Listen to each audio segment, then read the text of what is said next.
Hello अस्सलाम वालेकुम, क्या हाल आपका, कैसे हैं आप? ठीक है। अच्छा, आज हम करेंगे न्यूमेरिकल्स चैप्टर नंबर 12 के, क्लास 10 है। ठीक है। तो क्या करेंगे जी? Physics numericals chapter 12 class 10। ठीक है। और न्यूमेरिकल नंबर जिससे हम शुरू करेंगे वो इधर है। ठीक है जी। चले स्टार्ट करते हैं इसको। तो कोशिश करते हैं कि आपको अच्छे तरीके से ये समझ लग जाए। आसान है बहुत। आप इसको अगर प्रैक्टिस करते हो तो बड़ी आसानी के साथ ये हो जाएगा। ठीक है। याद रखो कि न्यूमेरिकल्स के लिए आसान है कि आप इसको बार बार अच्छी तरह से स्टेटमेंट को पढ़ो, उसके बाद अच्छी तरह से इसको अंडरस्टैंड करो, डाटा लिखो, अप्लाई करना शुरू कर दो। जो गाइड्स में या इधर उधर कराया जाता है, ठीक है, उनमें बहुत ज़्यादा कॉम्प्लिकेशंस दी जाती हैं यूनिट्स को डाल के। तो बजाय उनको यूनिट्स को डालने के आप सीधे सीधे इसको चलने दो तो आसानी से ठीक हो जाता है। ठीक है। अभी हम करेंगे इसका क्वेश्चन नंबर 12.3। क्या लिखा हुआ है? An object and its image in a concave mirror are of the same height. ठीक है। Yet inverted when the object is 20 centimetre from the mirror, what is the focal length of the mirror. ठीक है। ये हमने find करना है। ये मेरे ख्याल में हमने पहले से ऑलरेडी कर दिया हुआ है। तो आज हम इसका करते हैं जी क्वेश्चन नंबर 5। ठीक है। 12.5, न्यूमेरिकल नंबर 12.5। मुझे लगता है कि मैंने 12.1, 2, 3 और 4 ऑलरेडी डाल दिया हुआ है, लेकिन हम 12.5 से शुरू करते हैं। ठीक है। तो अपलोडेड है वो ऑलरेडी 12.4 तक। तो उसमें देख लेते हैं, अगर नहीं हुआ तो मैं डाल दूंगा। ठीक है। 12.5 में है क्या लिखा हुआ है जी? An image of a statue appears to be 11.5 centimeter behind the convex mirror। तो टाइप ऑफ मिरर क्या है जी? Convex mirror. सबसे पहले तो ये हो गया जी। ठीक है। अच्छा जी, उसके बाद क्या जी? An image of a statue appears to be 11.5 centimetres behind the convex mirror. ठीक है जी। तो ये आपके पास क्या हो गया? इमेज है तो क्यू है। कितना है ये? 11.5 सेंटीमीटर्स। क्योंकि ये बिहाइंड द मिरर है तो वर्चुअल होगा। ठीक है। इसलिए इसके साथ क्या लगाएंगे? माइनस। क्या लगा देंगे? माइनस। ठीक है। अच्छा जी, convex mirror with the focal length. अब इसका फोकल लेंथ कितना दिया हुआ है? इसका फोकल लेंथ हमें दिया हुआ है 13.5 सेंटीमीटर। 13.5 सेंटीमीटर। ठीक है जी। अब दोबारा, अगर इसका फोकल लेंथ कन्वेक्स मिरर है, ठीक है, तो ये नेगेटिव होगा, तो इसके साथ भी माइनस लगाएंगे। अगर ये कनकेव मिरर होता तो ये पॉजिटिव होता। ठीक है जी। आगे, find the distance from the statue to the mirror. अब आपने डिस्टेंस ऑफ स्टैचू फाइंड करना है, डिस्टेंस ऑफ ऑब्जेक्ट उसको पी से डिनोट करते हैं। फिर एक दफा पढ़ते हैं, इसका आंसर हमारे पास आना चाहिए जी 77.62 सेंटीमीटर। कितना आंसर आना चाहिए? 77.62 सेंटीमीटर। ठीक है। फिर दोबारा एक दफा जी करते हैं ताकि समझ लग जाए। लिखा हुआ है an image of a statue appears to be 11.5 centimeters behind the convex mirror। तो ये डिस्टेंस ऑफ इमेज है, 11.5 सेंटीमीटर आ गया। माइनस क्यों लगाया है? क्योंकि ये वर्चुअल होगा, बिहाइंड द मिरर होगा। ठीक है। आगे, with the focal length of 13.5 centimetre, क्योंकि कन्वेक्स मिरर है इसमें फोकल लेंथ नेगेटिव होगा। ठीक है। Find the distance from the statue to the mirror. हमने पी फाइंड करना है। ठीक है। तो इसको करने के लिए हम क्या करते हैं जी? अप्लाई करना शुरू कर देते हैं फॉर्मूला। वो वही बेसिक फॉर्मूला जो हमारे पास है, वो क्या जी? 1/f equal to 1/p plus 1/q। ठीक है। अब आपके पास f कितना है? 1/13.5। क्योंकि ये माइनस में है तो आप इधर माइनस लगा सकते हो। उसके बाद क्या जी? 1/p आपने फाइंड करना है। उसके बाद क्या जी? Plus 1/q। आपके पास कितना दिया हुआ है? -11.5। ठीक है। अब याद रखो कि ये प्लस है और ये माइनस है, तो प्लस माइनस क्या रहेगा? -1/13.5। ठीक है। चाहे माइनस इधर लगा लो, बेहतर है कि आप इधर लगा दो। ठीक है, और आसान हो जाएगा। इज इक्वल टू क्या रहेगा जी? 1/p ये प्लस माइनस इसको क्या करेगा, -1/11.5। अब ये इधर क्या हो रहा है, माइनस, उस तरफ देख क्या क्या होना है इसने, प्लस, तो -1/13.5 plus 1/11.5 is equal to 1/p।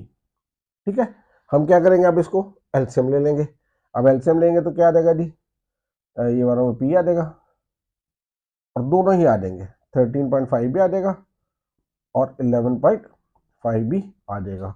अब हमें क्या किसकी जरूरत पड़ेगी, अब हमें जरूरत पड़ेगी कैलकुलेटर की, तो उसको चेक करते हैं जी। ठीक है जी, कैलकुलेटर लेते हैं, तो 13.5, ठीक है, ये देखो ये 13.5 से कैंसिल हो जाएगा, ऊपर 11.5 आ जाएगा, प्लस ये इससे कैंसिल हो जाएगा, ऊपर 13.5 आ जाएगा। ठीक है, 13.5 माइनस किया इसमें से 11.5,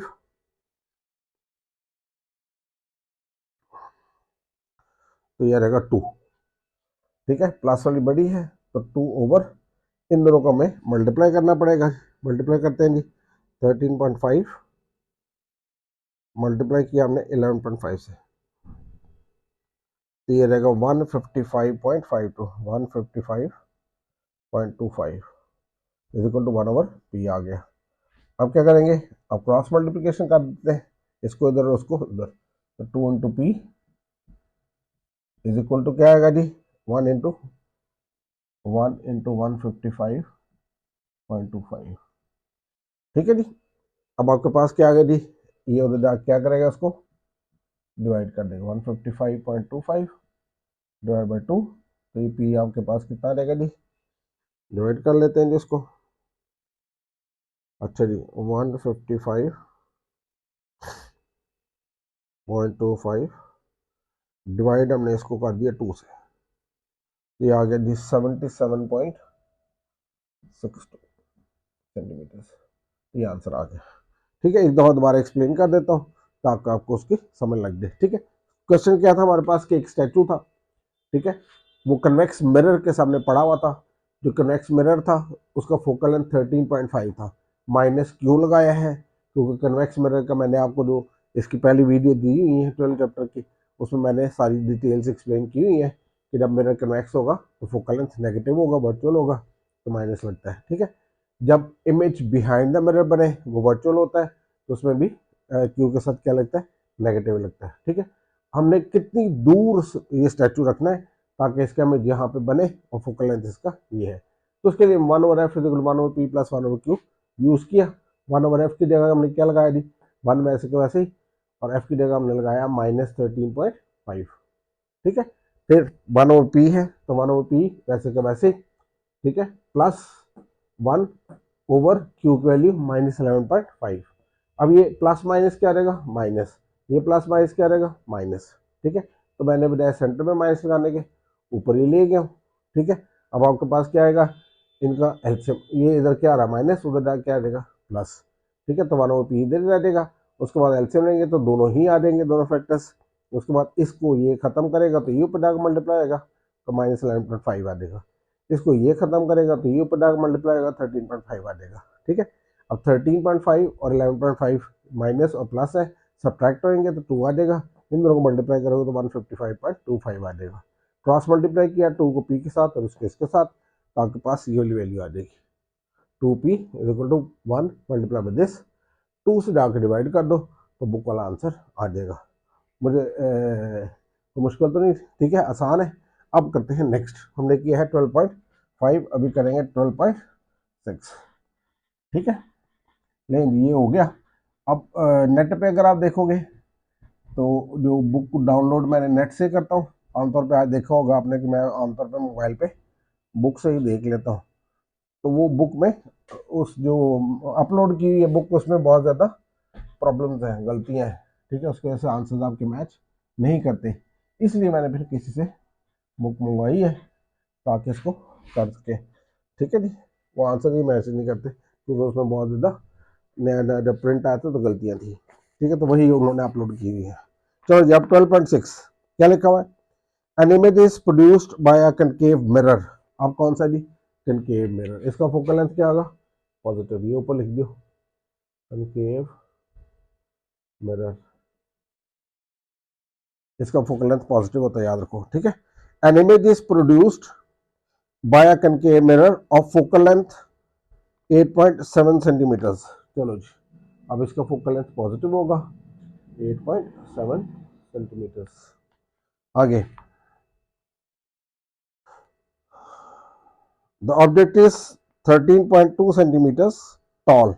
height of object, height of object, AGIGHT, height of object, इसको हम HO से लिख सकते हैं।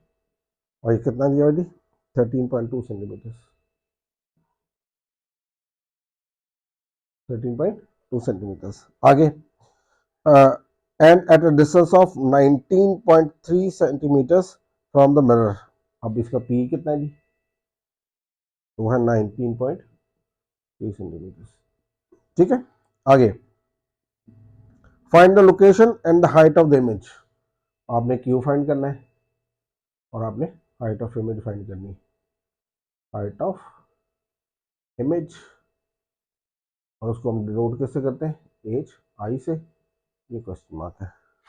अच्छा, उसके बाद क्या जी, find the height of the image produced by the mirror if the object is twice as far from the mirror, ठीक है।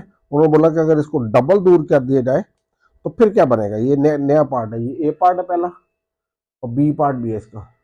ये कौन सा पार्ट है, ए पार्ट का सारा स्टफ है, ठीक है जी। और बी पार्ट में वो क्या कहता है, find the height of the image. Height of image आपने दोबारा फाइंड करनी, व्हेन क्या होगी, ठीक है।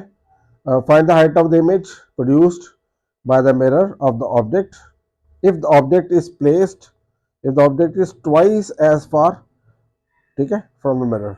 अब हमने 2 गुना से दूर करना है, तो ये क्या रहेगा आपके पास, 2 टाइम्स हो जाएगा जी, ठीक है। क्या रहेगा, P is equal to double of given P, ठीक है। ये अब आपको जैसे इस पे पहुंचे फिर आपको एक्सप्लेन कर देंगे, ठीक है।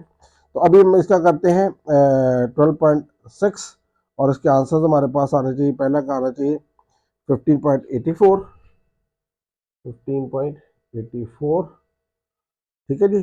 दूसरा आंसर हमारे पास आना चाहिए जी 10.83, 10.83, ठीक है। और तीसरा आंसर हमारे पास आना चाहिए 3.84, 3.84।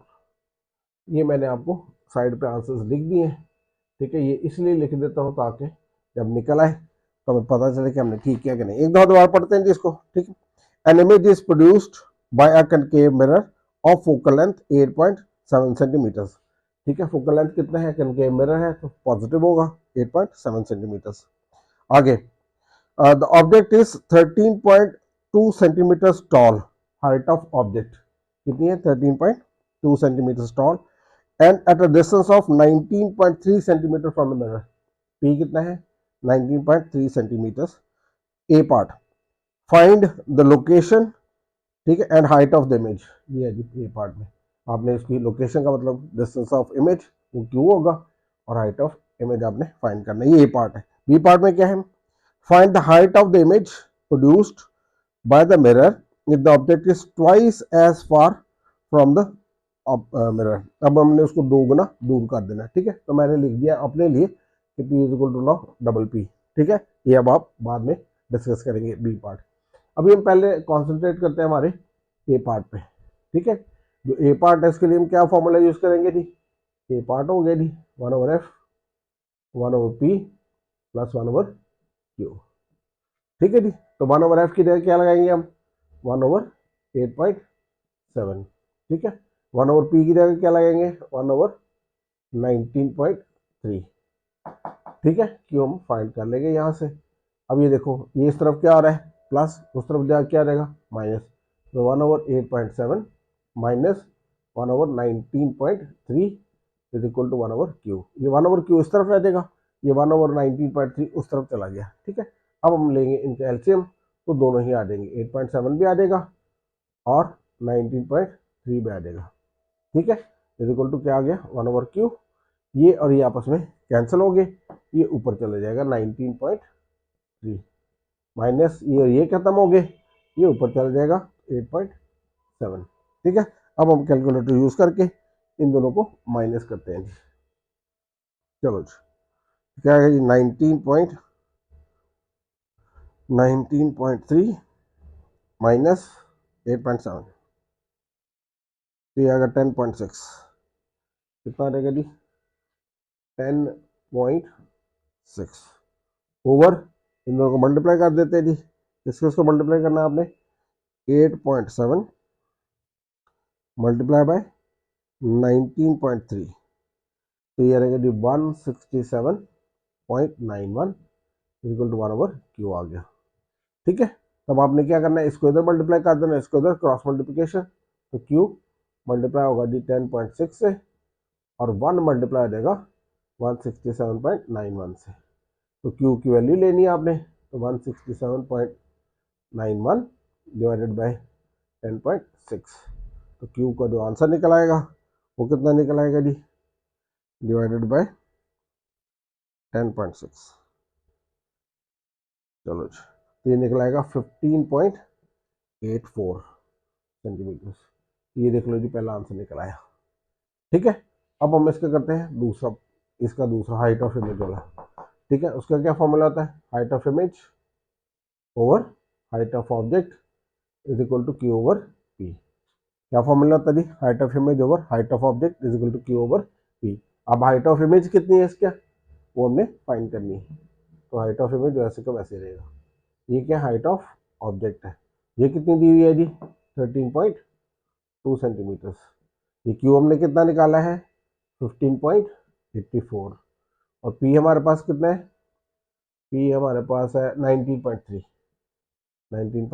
सेंटीमीटर। ठीक है, अब हमने हाइट ऑफ इमेज फाइंड करना है, तो हम इसको, ये इधर क्या हो रहा था डिवाइड, इसको इधर कर देते हैं मल्टीप्लाई, तो 15.84 मल्टीप्लाई बाय 13.2 डिवाइड बाय 19.3, तो इसको डिवाइड करके उसका आंसर लेते हैं। ठीक है, देखते हैं जी क्या बनता है।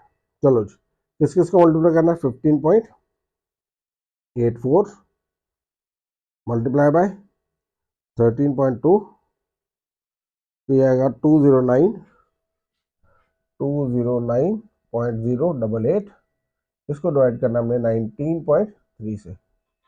ठीक है जी, डिवाइडेड बाय 19.3, तो ये आपके पास हाइट ऑफ इमेज आ जाएगी 10.83। ये दूसरा आंसर भी आ गया। ठीक है जी, समझ लगी बात की, क्या फॉर्मूला लगाया हमने, height of image over height of object is equal to q over p is equal to height of image कितना है, और आपके पास कितना दिया हुआ जी, हाइट ऑफ इमेज फाइंड करनी है, ए चाहिए आ गया। क्यू की वैल्यू कितनी आपने निकाली हुई है 15.84, वो प्लेस कर दी।